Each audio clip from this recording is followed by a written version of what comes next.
হোঁচট খাইতেই পারে মানুষ, চলতে গিয়ে মানুষ পিছলা খায়, তাই বলি কি পিছলা খাইয়া আর সোজা হইয়া দাঁড়ায় না, না ফিরেই থাকে? তো এইটা তো উচিত, ভুল হবে। চলার পথে অনেক দিন চোখ নামায় রাখছি, আজ হয়তো নারীর প্রতি নজর পড়ে গেছে, হ্যাঁ ভুল হইতেই পারে।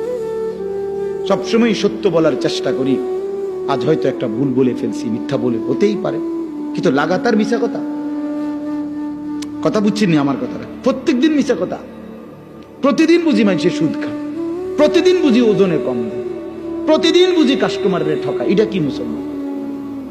এ কেমন ধরনের পাপ?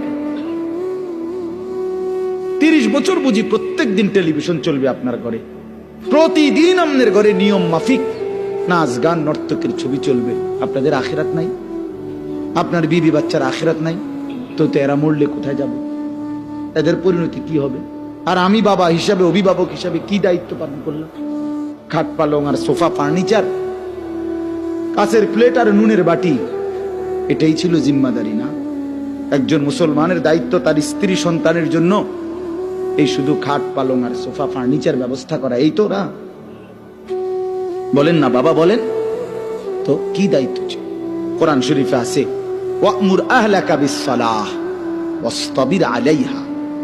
আল্লাহ তাআলা বলেন, নবী আপনাকে বলছি, প্রতিটা বান্দাকে ঈমানদার বলে দেন, হে ঈমানদার, তোমরা প্রত্যেকেই নিজ নিজ পরিবারের সদস্যদেরকে নামাজের আদেশ করো। এই যে জিম্মাদারি, আপনার দায়িত্ব কি আল্লাহ বলছে, ওয়াসতাবির আলাইহা, এবং তুমি নিজেও নামাজের উপরে মজবুত থাকো। তো বাত্তরকারী আল্লাহ বলে, লা নাসআলুকা রিজকা, তোমাদেরকে রিজিক দেওয়ার জন্য আমি তোমাদের কারো সাহায্য আমার লাগবে না। নাহনু নারযুকুকা, আমি একাই সকলকে রিজিক দেব। কি সুন্দর কথা! মানে বিষয়টা আমি দেখব, ভাতের ফিকির আমি করব, রিজিকের ফিকির আমি করব, তুমি সেজদার ফিকির করো, স্ত্রী সন্তানের ইবাদতের ফিকির তুমি করো, ওদের ভাত তরকারির ফিকির আমি করব। ওমা কুন্না আনিল খালকি গাফিলিন, আল্লাহ বলে, বান্দা আমি আমার একটা সৃষ্টির ব্যাপারে 1 সেকেন্ডের জন্য গাফিল নই। সাতবক জমিনের নিচে যেই পিঁপড়া হাঁটে, 7 আসমানের উপরে যেই ফেরেশতা হাঁটে, আমি দুইটাকেই সমান নজরে দেখি, একই মুহূর্তে দেখি, একই মুহূর্তে দেখি। হিমালয়ের চূড়ায় আমি যখন আমার সৃষ্টি মাখলুকের রিজিক পৌঁছাই, আটলান্টিক মহাসাগরের গভীরেও তখনই রিজিক পৌঁছাই।